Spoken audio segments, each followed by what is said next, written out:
Agreement और contract के बीच में क्या डिफरेंस है? देखो, पहले तो हम लोग मीनिंग की बात करेंगे तो एग्रीमेंट कैसे बनता है, ऑफर प्लस एक्सेप्टेंस दोनों एक साथ जुड़ जाएंगे तो एग्रीमेंट बनेगा, बराबर ना।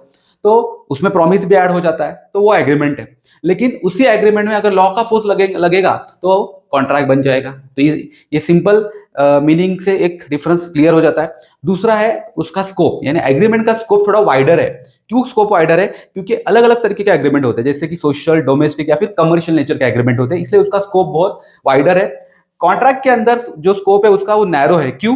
क्योंकि contract most of the time commercial nature के एग्रीमेंट में ही लॉ का फोर्स लागू होता है, इसलिए इसका स्कोप जो है वो थोड़ा नैरो है। ठीक है, अभी जो एन्फोर्सेबिलिटी है लॉ की, जैसे मान लो एग्रीमेंट के अंदर अगर आपने रिटर्न एग्रीमेंट किया रहेगा तो दोनों पार्टी को परफॉर्मेंस करना पॉसिबल है, वहां पे लॉ का फोर्स लागू हो सकता है।